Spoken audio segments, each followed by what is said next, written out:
स्वामी जी, योग दर्शन में एक जगह आया है कि परिणाम ताप संस्कारा दुःखैर्गुण मृत्यु विरोधाच दुःखमेव सर्वम विवेकिना। और सांख्य दर्शन में आया है को अपि कुत्रो अपि सुखी न। तो क्या ये बात सही है कि ये संसार दुख का घर है?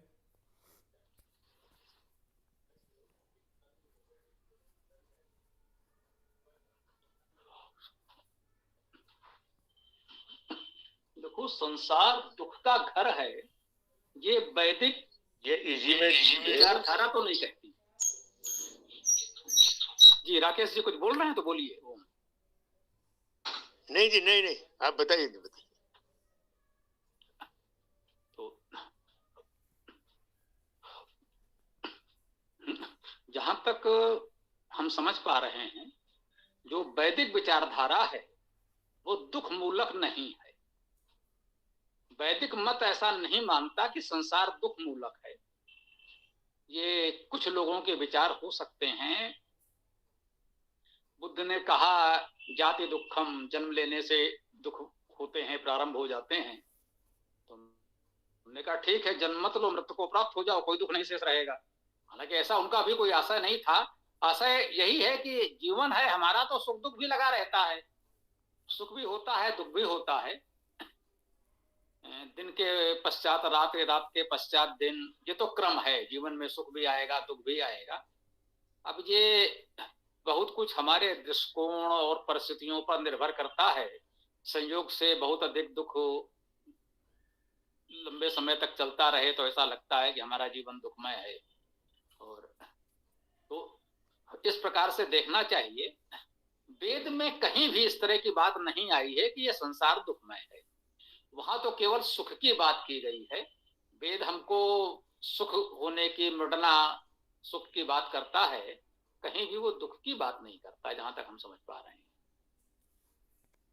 ठीक है, बहुत बहुत धन्यवाद स्वामी जी। और किसी का कोई विचार हो, राकेश जी कुछ कहना चाहें तो बोलिए, स्वागत है। नहीं, मैं तो सुनना चाह रहा हूँ, ज्ञान लेना चाह रहा हूँ आपसे स्वामी जी। बहुत बहुत अच्छा है। नहीं, कोई प्रश्न हो, विचार हो तो रखें, और लोगों को भी लाभ मिलेगा, ऐसी बात नहीं है, अच्छी बात है। यहाँ तो रविवार का ये प्रातःकालीन सत्र प्रश्नोत्तर सत्र है, और इसमें कोई भी प्रश्न कर सकते हैं। कोई इसमें मर्यादा अनुशासन ऐसा नहीं है केवल इसी विषय पर बोलना है। तो सनातन धर्म संस्कृत से संबंधित कहीं से कोई भी प्रश्न किया जा सकता है, कोई विचार दिए जा सकते हैं। तो जो उचित समझें, आपको प्रश्न भी कर सकते हैं, विचार भी रख सकते हैं, स्वागत है।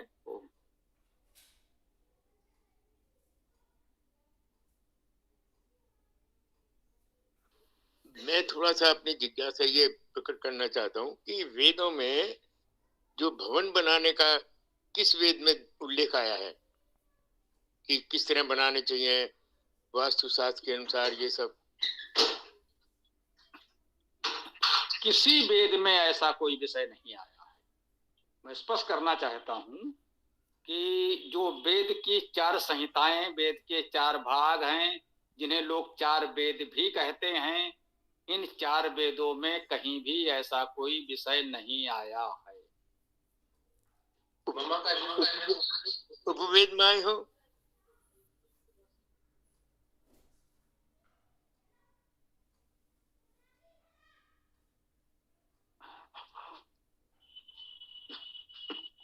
जी है ना। तो चारों वेदों में कहीं भी ऐसा कोई निर्देश, कोई ऐसा नहीं आया है कि भवन निर्माण कैसे हो, यंत्र निर्माण कैसे हो।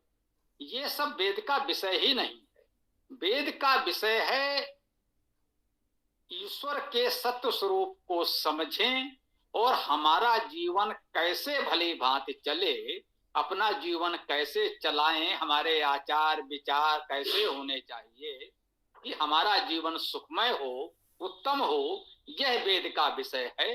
वो उसमें बहुत अच्छी तरह आया है।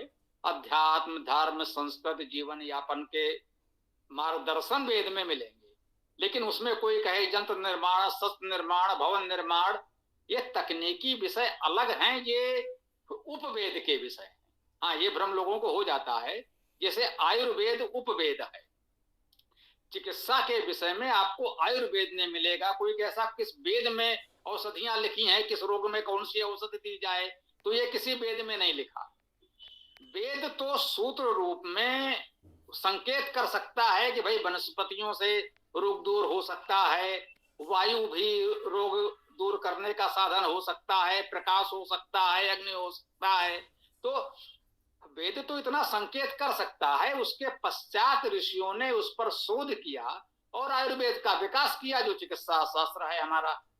इसी प्रकार से धनुर्वेद है युद्ध कला के लिए, गंधर्व वेद है संगीत आदि के लिए, अर्थवेद है राजनीति अर्थव्यवस्था के लिए, स्थापत्य वेद है जो आप कह रहे हैं भवन निर्माण कला, वो स्थापत्य वेद है, उपवेद है, 4 वेद में नहीं है, वो उपवेद है, एक अलग विषय है आयुर्वेद के समान। वो स्थापत्य वेद है, उसमें स्थापत्य कला, भवन निर्माण आदि के वर्णन आपको मिलेंगे। वो अलग विषय है, उसके अपने ग्रंथ हैं, उनको हम पढ़ के लाभ उठा सकते हैं। लेकिन इतना यदि आप कहना चाह रहे हैं, मुझे ऐसा कुछ लगा है कहीं आपने सुना हो कि ये जो आजकल के तथाकथित वास्तुशास्त्री हैं कि पूरा पश्चिम, यहाँ ये ना हो, वहां ना हो, दरवाजा ऐसा और ये वो, इससे घर में कुछ सुख या दुख आएगा, ये सब व्यर्थ की बात है। ऐसा कहीं कोई स्थापत्य वेद में भी नहीं है। स्थापत्य वेद का आशय यही है कि आप कैसे उसका आधार तैयार करेंगे, नींव बनाएंगे, कैसे भवन रचना करेंगे जो स्थायी हो, सुदृढ़ हो, उसमें आपको उचित वायु प्रकाश आदि प्राप्त होता रहे, तो भवन का मानचित्र कैसा हो, वो सब विषय उसका विषय है। ये स्पष्ट समझ लें कि ये जो आजकल कहते हैं ना ये तथाकथित शास्त्री कि ये तोड़ो, ये फोड़ो, इसको ऐसा करो, इस दिशा में कर दो, उस दिशा में कर दो तो घर में सुख समृद्धि आ जाएगी, ऐसी कोई बात वेद उपवेद आदि कहीं नहीं है। ओम।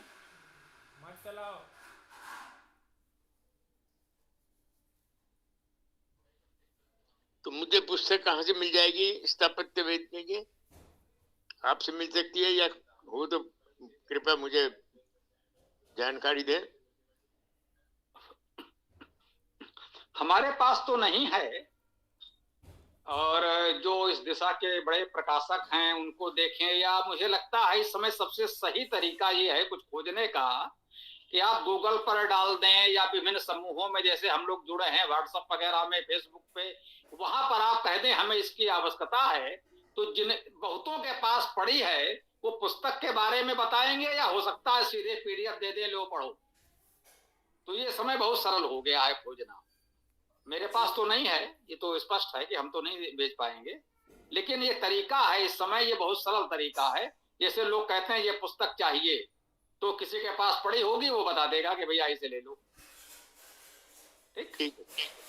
और पंचांग भाई से इसका पंचांग चाहिए। हाँ, पंचांग भी इसी तरह से आप कहेंगे। ये आचार्य दार्शनिक लोकेश जी हैं, विश्वामित्र जी उनके सुपुत्र हैं, हम लोगों के साथ ग्रुपों में जुड़े हुए हैं। आप कहिए, वो आपको पता वगैरह दे देंगे, आप उनसे मंगवा लीजिए, जो भी उसका मूल्य है। बहुत अधिक नहीं है। उनका संपर्क सूत्र मिल जाए तो मैं मंगाऊं। नहीं, आप हमारे वेदांत वगैरह में जुड़े होंगे, विश्वामित्र जी उसमें जुड़े हुए हैं, आप वहाँ ये संदेश डाल दीजिए, कोई ना कोई आपको तुरंत वहीं दे देगा। हम लोग वो तो हम लोग भी दे सकते हैं। ठीक है। मतलब आप ग्रुप में देंगे, हम नहीं, लेकिन हमारे जो युवा साथी हैं वो कोई ना कोई आपको बता ही देगा। अच्छा, ठीक है। ये वैदिक क्रांति में, वेदायन में, अभ्युदय में, ये सब जो बच्चे हमारे चला रहे हैं, तो वो सब ये सब कर सकते हैं। अभी पंचांग पर इतनी चर्चा हुई है, सब लोग जुड़े भी थे, अच्छी चर्चा भी हुई जी। ओम।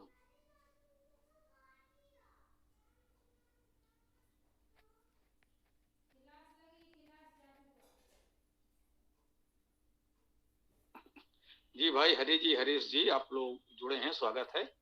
चर्चा को आगे बढ़ाएं, जो भी विषय हो रख सकते हैं। स्वामी जी नमस्ते। एक प्रश्न बार बार मन में उठ रहा है कि अपन सब लोग चर्चाएं करते हैं, एक शब्द आता है जिसको कहते हैं अध्यात्म। तो अध्यात्म को अगर संधि विच्छेद करें तो उसका अर्थ बनेगा क्या अध्यधन आत्म या अधिधन आत्म? कैसे उसको समझा जाए?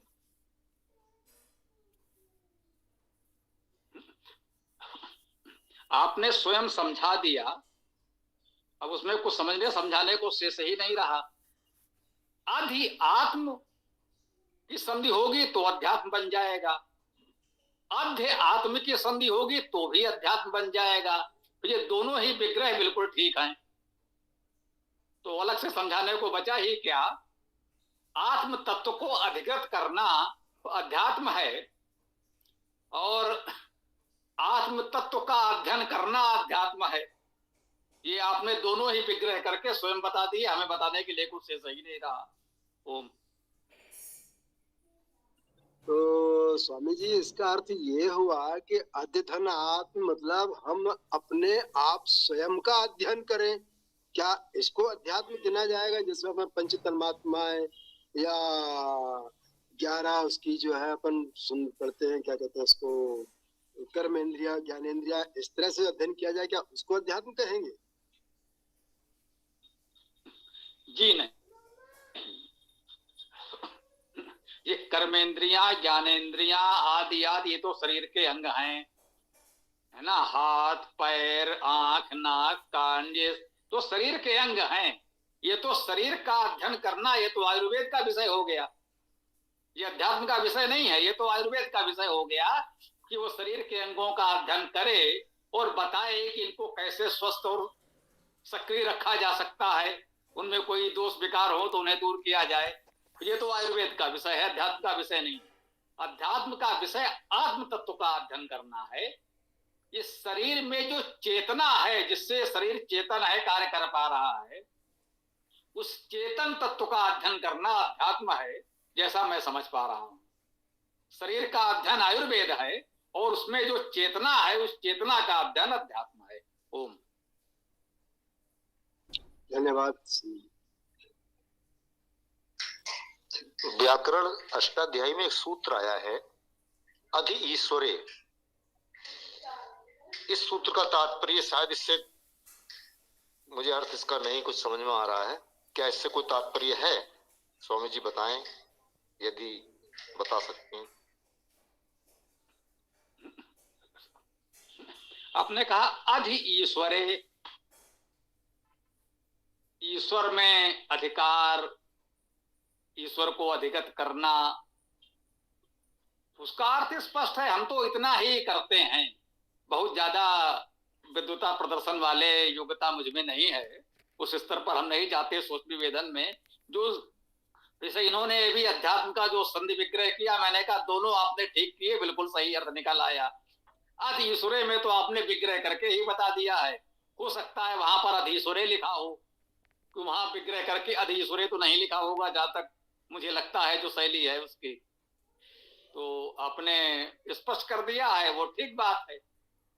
हाँ, अब ईश्वर और आत्म तत्व एक ही है क्या है, ये दर्शन शास्त्रियों का विषय है कि आत्म और परमात्म तत्व एक ही हैं या अलग अलग हैं, उनमें क्या समानताएं हैं, क्या भेद हैं, वो दर्शन शास्त्रियों के अपनी कल्पनाएं हैं, वो अपना करते रहें, वो हमारा विषय ही नहीं होता।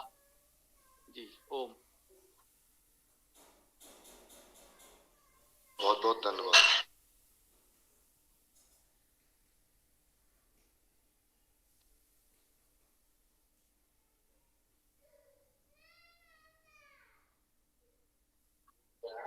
स्वामी जी, ईश्वर स्तुति प्रार्थना उपासना जब हम लोग पढ़ते हैं तो महर्षि दयानंद कृत जो अर्थ है उसमें संस्कार विधि में दिया है, इन उन सब उत्पन्न हुए जड़ चेतनादिकों को नहीं तिरस्कार करता है।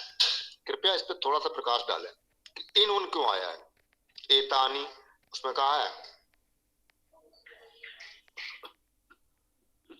जी, अंत में आपने बात को ठीक कर दिया। एतानी आया है, एतानी का अर्थ है ये, सर्वनाम है, बहुवचन में है, एतानी का अर्थ है ये। बस इतना ही मैं कह सकता हूं। शेष कौन उसका क्या अर्थ कर रहा है ये वो जाने। मैं किसी की ओर से नहीं बोलता, न किसी का खंडन करता हूं, न किसी की निंदा करता हूं, न किसी के समर्थन में ही हम सब कुछ लगा देंगे कि साहब इस व्यक्ति ने कहा है तो वो परम सत्य है, वेद को किनारे कर दो। वेद में जो शब्द आया है मैं केवल उतने की बात करूंगा। यदि एतान शब्द की बात कर रहे हैं तो एतान का शाब्दिक अर्थ है ये, बस, इसके अतिरिक्त और कुछ नहीं। ओम।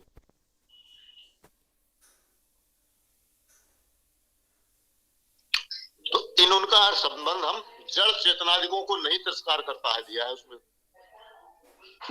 देखिए, मैंने क्या कहा, वेद में जो शब्द आया है मैं उसकी बात कर सकता हूं, और कोई व्यक्ति क्या कहता है उसका उत्तरदायित्व उस व्यक्ति पर है, उस पर हम कोई चर्चा नहीं करते। मैंने कहा ना, किसी व्यक्ति विशेष के मत पर हम कुछ नहीं कहते, क्योंकि महर्षि दयानंद जी भी ये मानते हैं कि वेद ही स्वतः प्रमाण है, अन्य सभी ग्रंथ परता प्रमाण हैं। उनमें दयानंद जी के ग्रंथ भी सम्मिलित हैं। वेद स्वतः प्रमाण है, दयानंद जी के ग्रंथ परता प्रमाण है। तो वेद जो कह रहा है मैं केवल उस पर चर्चा करूंगा, वेद मंत्र में जो शब्द आया हो उस पर मैं तो पूरी चर्चा करूंगा, उसे नहीं भागेंगे। लेकिन उसका अर्थ दयानंद जी ने या किसी अन्य व्यक्ति ने क्या किया है वो मेरा विषय नहीं है। उन्होंने कुछ उचित समझा होगा, किया होगा, महापुरुष हैं, महान विद्वान हैं, हम उनका बहुत आदर करते हैं, लेकिन उनके किए गए किसी अर्थ पर किसी तरह की कोई टीका टिप्पणी करना मैं उचित नहीं समझता हूं। वो बहुत महान है, ऐसा कुछ कहना मर्यादा का उल्लंघन होगा। उन्होंने किया है तो कुछ समझ के किया होगा, लेकिन वेद के शब्द पर आप बात करेंगे तो मैं बता सकता हूं कि इस वेद के शब्द का ये अर्थ है। ठीक, मेरा ये मत है। ओम।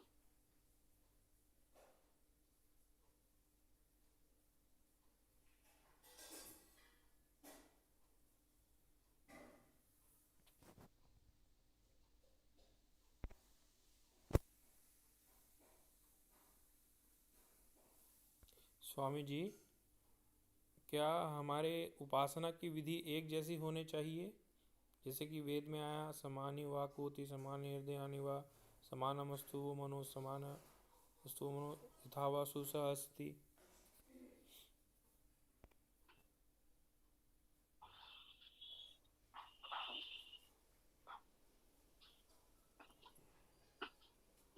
इसमें दो बातें हैं। यदि उपासना को आप कोई कर्मकांड मानकर चल रहे हो कि सबको बिल्कुल एक जैसा ये सामग्री जुटाइए और ये क्रियाएं इस प्रकार से करिए, तो यदि इस प्रक्रिया को, इस कर्मकांड की समानता की बात की जा रही हो, तो यह एक सांप्रदायिकता है कि एक प्रकार की प्रक्रिया करने वाले लोगों का एक समूह, कोई कह सकते हैं भाई ये संगठन, इसमें भाई हम इस प्रकार से करते हैं। हवन बहुत से लोग करते हैं, और समाज की अपने हवन की पद्धति है। गायत्री परिवार वाले अपने अलग तरह से हवन करते हैं, कथा भागवत कहने वाले अपने तरीके से हवन करते हैं। हवन करते हैं, हवन करने की विधि में लोगों में अंतर है। अब सबको इकट्ठा करके बोलो नहीं सब लोग केवल इसी एक तरीके से हवन करेंगे, तो ये भैया शासन चाहे तो कोई विधान बना सकता है, संसद में पारित हो कि अब जो भी हवन करेगा इसी तरीके से करेगा, अन्यथा उसका कोई उपयोग नहीं है, जो जैसा करता हो करे। हाँ, उस पर यह चर्चा निष्पक्ष दृष्टि से की जा सकती है कि ऐसा करने में जो प्रक्रिया वो अपना रहा है वो लाभदायक है या हानिकारक, वो निष्पक्ष चर्चा इस विषय पर तो हो सकती है। लेकिन ऐसी कोई एकता कि किसी एक व्यक्ति ने जो प्रक्रिया बनाई है वो सबको अपना लेना चाहिए, ये मुझे अध्यात्म की दृष्टि से कोई न्याय संगत नहीं लगता। हाँ, सामाजिक व्यवस्था में एक समता समानता, एक व्यवस्था बनी रहे, उसके लिए पूरा समाज मिलकर चाहे तो एक प्रक्रिया अपना ले तो यह समाज के हित में अच्छी बात होगी, परंतु उसका उस समानता का अध्यात्म से कोई लेना देना नहीं है। जहां तक कर्मकांड की प्रक्रिया का प्रश्न है, अब जहां तक उपासना का अर्थ है उप आसन, उसके समीप बैठना, उसके समीप जाना, उस परमेश्वर के समीप हम कैसे जाएं, कैसे पहुंचे, तो वो तो वेद का मार्गदर्शन सबके लिए समान है। जो वेद को मानने वाले हैं उसी के अनुसार कार्य करेंगे कि भाई हम अपना जीवन कैसा बनाएं कि परमात्मा के समीप पहुंचे। तो वो उपासना संध्या तो केवल इतनी ही है कि आप नियमित रूप से वेद का पाठ करें, स्वाध्याय करें, यही संध्या उपासना है। वो सबके लिए इस अर्थ में एक समान है कि वेद के अनुकूल है, वेद मंत्रों का ही पाठ करते हैं। अब कोई जैसे हम लोग अपने वेद कक्षा में वेदाष्टक का पाठ करते हैं, हम लोग वेदायन का क्रमशः पाठ करते रहे हैं, कभी संपूर्ण वेदायन का पाठ करते हैं। कोई चाहे तो वेद के किसी भी सूक्त अध्याय का पाठ कर सकता है। तो ऊपर से देखने में तो लोगों को लग सकता है कि ये मंत्र अलग पढ़ रहे हैं, दूसरे वाले मंत्र अलग पढ़ रहे हैं, लेकिन पढ़ तो वेद से ही रहे हैं। तो इस अर्थ में समानता है कि सब लोग वेद मंत्रों से ही संध्या उपासना कर रहे हैं। इतनी समानता पर्याप्त है। अब ये कोई एक निर्णय कर दे कि आपको संध्या उपासना में केवल ये ही मंत्र पढ़ने हैं, इसी क्रम से पढ़ने हैं, और उसमें इस प्रकार से हाथ पैर से ये क्रियाएं करते हुए, इस सामग्री का इस प्रकार से उपयोग करते हुए करना है, तो ये धर्म अध्यात्म नहीं है, ये तो मत पंथ वाली बात हो जाएगी। ऐसा मेरा विचार है। दूसरों के विचार इससे अलग हो सकते हैं। स्वागत है। धन्यवाद स्वामी जी।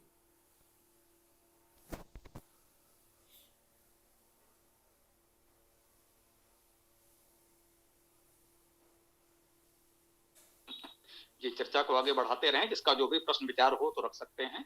स्वागत है। जो भी नए जुड़े हों या पुराने साथी हैं, बोलिए। ओम। स्वामी जी, यदि हम चाहें तो वेद के कोई और मंत्रों को लेकर के भी उपासना कर सकते हैं ना?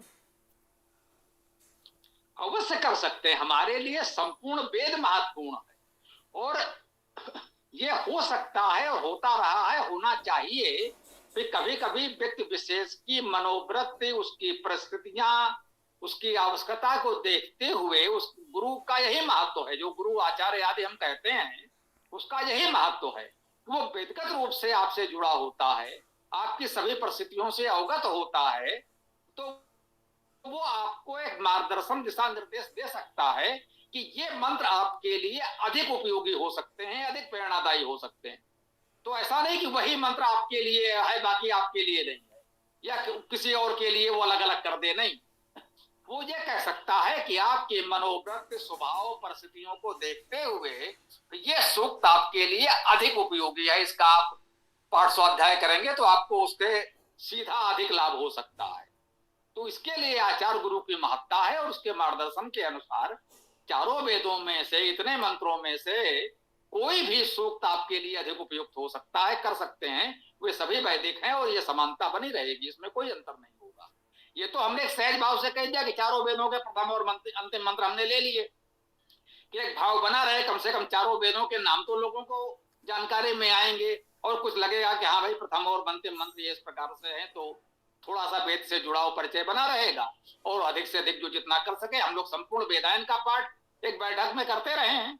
रविवारी सत्र हमारा होता था, और सब लोग प्रत्यक्ष रूप से एक स्थान पर बैठ करके एक गोष्ठी के रूप में हम लोग मिलते थे, और संपूर्ण वेदायन का पाठ करते थे। कर सकें तो अवश्य करना चाहिए। मतलब वेदायन मंत्र और काव्य अनुवाद, उसका पाठ हम लोग करते रहे हैं, अभी भी कर सकते हैं। अब वो समय की दृष्टि से हमने कहा भाई 8 मंत्र कर लें, वेदाष्टक पर्याप्त है। तो दैनिक तो वेदायन पूरा नहीं हो सकता, तो ये कर दिया गया। ठीक है ना? ओम जी। लेकिन हम सब एक बात पे तो समान है कि वेद तो हमारे धर्म ग्रंथ हैं, वेद के अनुसार ही होगा जो भी होगा।